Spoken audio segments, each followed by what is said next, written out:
Warriors, Season 1, Episode 2. How do we start this? Okay, I wanted to start with the end of Episode 1, where we see Ah Sahm in his hopway gear. Tong suit. Yeah, Right, yes, it's very stylish. yeah. So it looks So, so yeah, good. they walk out, and Yeah. it's just this cool walk, moving shot, But I now love it. we know that he's there for a reason. Yeah. And I really, we didn't talk enough about Ah Sahm in the Mm. first in the first episode, even Yeah. though the portrait is of him. Yeah. But But what a character. yeah, but Episode 1 was just beautifully built up all the Mm. characters, and now we know who the main players are. Yes. Just in the first episode. That's How great. great. And yet there's still so many great characters coming, but everyone's got such an incredible depth. And I'm really, fantastic. I have to talk about the costumes. Oh, how beautiful. How, because that's how you started with their hopwear, their Tong Yeah. uniform. And it's so Yeah, stylish. that's right. Because in the beginning of Episode 2, we see Assam, Bolo, and Youngjun waiting to intercept that thing with the the Longzi. That's the Longzi, other Tong, Yes. Tong clan, right? Yes. So intro to the Longzi. So there's actually three Tongs, huh? Yes. But there's one that's we don't get to see later on. Yeah. But we do have to say that if you are listening to us and you haven't seen the series, you haven't seen Warrior, it is very violent. Yes, yes. It's very violent, but wow, the fight choreography and everything. Sorry to say this, but there's some things that can look really well, beautifully executed, so they can look really good. And it's violent. I'm hiding. I'm a coward. I'm hiding. Not a coward, but I've experienced violence. I don't really like it. So, but it's so beautifully done. Again, as we said in the first one, it is just art in Yes. every frame. Yes. So this one though we see. So you said that's what happens, and Young Jun is fearless. Yes, He's so that opening scene shows how dangerous he is. Yes. So he's not just the boss's son, blah blah. He's a tough guy. He can hold his own, in a scrap. but also that he's not a loose cannon. Yes. Even though he does seem to take unholy glee out of doing his violent stuff.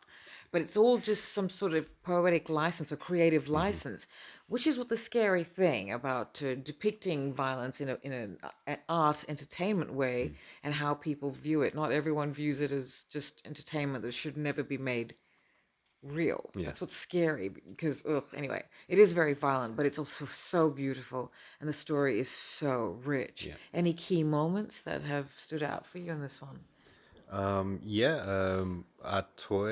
Atoy, we find out how now she's playing the game as well. Yep. So there was a mole for the Longzi Longzi, yeah. in her brothel. Yep, she's a Yeah, she sniffed her out, and you see how her almost it's a dark side, but it's what's the word? necessary. She's Yeah, tough. that's right. She's also a leader. She doesn't need a tong, but I think already know what she is, but we Yes. don't know why she is, but Yeah. we know what she is. Yeah. And she's almost the superhero element of this.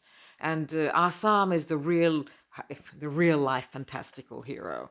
But they're all just it's all just strong characters. I have to say more than just that. But but so what were we talking about? It's Young Jun, right? Young Jun's really shown his strengths. Yes. And what are the key scenes in here? But the thing is, they are still Tong.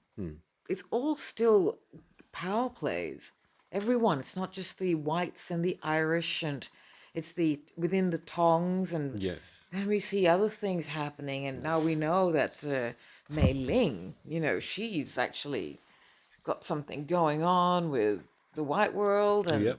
it's fantastic. So- And she's I like the relationship between Lee and Bill now. Yeah. It's coming to the fore because their interaction when they're examining the dead bodies and Lee's poking around Yeah. in the dead bodies. Yeah. It grosses Bill out. So their banter between them Yeah. is good, So the relationship starts becoming more of a friend.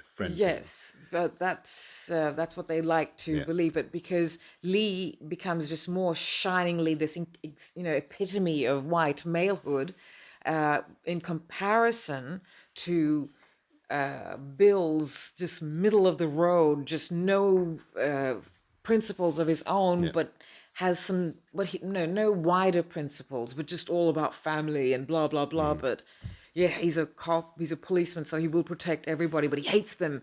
Gosh, the racist words in this are really. Yeah. But we also need to talk. I mean, we talked about the transition of the accents and how things, the perspectives. We still have to figure out. So a the nice only way one of- with the accents are the white people have Yes. accents, right? This is what So when happens.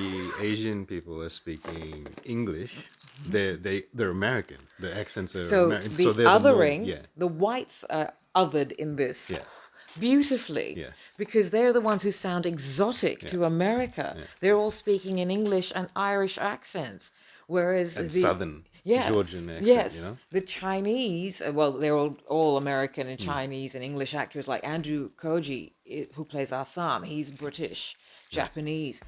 We've got, and so yeah, so that's what you were saying. That's just fantastic. How they all speak normal, Yeah. what we consider normal accents, because America has shoved their accents down our throats. Yeah. For that to be accents. Now this generation of kids, I don't know what Gen Z or whatever, they all say vase and z. It's like, Yeah. whoa. Yeah, But then it's everything's- also like, ew, but I speak the colonizers' English. Damn it. Okay, say whatever you want. I don't know. Damn it. But I'm a stickler. I'm a Puritan for all, languages of that thing. So anyway, where were we? So who are we talking about? Ah Sahm. Oh my so Ah God. Sahm, yeah. Loved Andrew Koji though. Love him. His impact is really, he grows in this. Yeah. And the ability to have or embody the essence of Bruce Lee without mimicking him. We Yeah. said this in the first one. But he just, Yeah. it's something there. It's like, more and more it becomes. You see his growth in the role. but all, okay, so in this episode we see now Penny. Oh, we start yes. seeing Penny. And this is the first interaction between Penny and Ah Sahm. Mm-hmm. So But now we see what Penny is made of, and she, stands up for people, and she has a manservant who is Chinese, and she just doesn't. Even though she knows she has a manservant, so therefore she's a mistress. There's the class and whatever, hierarchy. She's still just so loving and lovely, etc. As I said, the white woman wish they were. And, a lot of white women are like this, but they really have to examine a few other things about themselves before they really understand the world. But it's just so, and so she's tough, and she's willing to put herself on the line, and we know she sacrificed some things, and she's her dad's perfect eldest daughter who is doing something for the family. Oh, gosh, she's delightful. And of course, there's something brewing between her and Ah Sahm well, I mean, there's chemistry straight away. straight away. It's yeah. really lovely. Yeah. But unfortunately, this lands Ah Sahm in a lot of trouble. Right.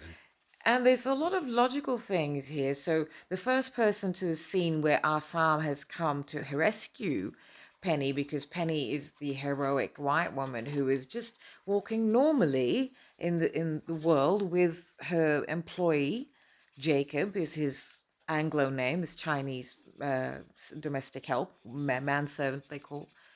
And so she's just walking on. So luckily Ah Sahm intervenes because they were getting bullied by Irish people. Drunks. Who, how white people just blame any brown and black person. I mean, after the World Trade Center in 2001, anywhere I would go, I walk past, we were going to the Opera House, and this group of yobbos dressed in suits called out Osama to me. Hey, there's Osama in the white dress. And I'm like, you wish, you yobbos, you white yobbos, you would never be able to have anyone like me look at you unless you're yelling at me. Like, she's like, are you talking to me? I was like, oh God. Anyway, so there's a lot of that racism here. Wow, the Yes. racism among white people is so blatant and so safe in how racist and hatred, how full of hatred they are. We've experienced it. I've been yelled at out of cars, like, just, oh God, they're so blatant. They have no shame. The rest of us, at least, brown and black people can be racist as hell, but at least we're not that blatant. But in here, they have the Chinese have a wonderful language, their own slang. They call them ducks, Yeah. and they call the white world the pond. And I had to do some research, and I told you that it's because they fly from across the pond. That's Right. what the sea is Right. called. Yes. Atlantic? Yes. What is it? Atlantic? Yeah. Between Yeah. England and America? Yeah. So that's from across the pond. They've always That's right. called it. It's still called that way. And so they're ducks in a pond. So, and the Irish are called, I don't think I can say it, but that's their Mick. So that means Catholic. Okay. So that's what so they call them McDucks, and it's just, my God, there's so much racism from the Firing white from all side, angles. but because these are all new words made especially for this show, it's part of the script and the screenplay, and the writers wrote this in. It's not that, it's like, it's fascinating. It's like, wow, this is how language then gets given something. Yeah. So if we all start adopting ducks and pond, wow, it will really start becoming something. This is a genius show, this one. It's going to go down in history as changing something if enough people see it. But as with everything excellent now, not enough people are seeing it. But the right people are. What else has stayed with you? So, yes, of course, because of the white woman, Ah Sahm lands himself in a great deal of trouble. And, it looks like it's all, so he then gets what? I guess, he gets thrown in, he gets caught Yeah. by the cops. The first person at the scene of where everything's happening, because Ah Sahm has gone to save Penny. The first policeman there is Lee, the good guy, thank gosh. So he's the one who sees the truth, that Ah Sam's actually saving Penny, and the other Irish guys are attacking him. But then along comes Bill, who all he sees is a Chinese man, and as he logically says, in a tong suit, carrying a hatchet, getting into trouble outside of Chinatown. So logically, even though he's a racist person, so anything he applies will be biased from the get-go, Right. even if there is logic applied to it. Even though he is Tong, Ah Sahm wasn't doing anything wrong. Right. So he was saving. So the good cop, of course, Lee sees that. But now Ah Sam's landed himself in a lot of trouble, and Right. he looks like he's going to be a scapegoat, because you see how the English have played games. There's layer upon, this is Game of Thrones in this time in America. It's always Game of Thrones between these white people. But I can't say that. I think African continent and India has everywhere had has that. it. Everywhere. Everywhere has Everywhere there is power, there's some sort of weird power play. You know what? It's guys. Yeah. Sure. But that's why it's so insane and intense to see Mai Ling in this. Yeah. Mai Ling's character, she is just hardcore, but also you can see her arrogance. She's almost what Daenerys Targaryen, or whatever the Khaleesi should have been. Just a little bit more tough than this. But so Mai Ling's character is interesting because she does certain things for the person she's connected with. Again, no spoilers. So we leave it up to you to find out who everybody is to each other. You find that out soon enough. But how it's all it's still a weak point for everybody. Oh, but later on in the show, there's some real tests for everyone, man.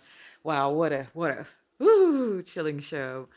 So this is, but you also know that Mai Ling, even though she is the young wife of the old Tong leader, who is wise. The leader of the Long Ji. Yeah, the Long Ji. Yeah. And he's wise, and he says the one good thing about old age is perspective. And so he knows what's happening. He knows Mai Ling is young. She wants power. Because as you'll find out later on, there is a reason she wants this power.